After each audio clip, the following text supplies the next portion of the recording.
The IntelliCone smart lamp is just like any other cone lamp other than it having a built-in sensor and labels on each side.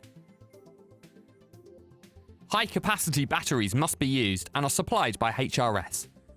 The lamp is activated when put on a double-stacked cone and will flash 3 times when working correctly.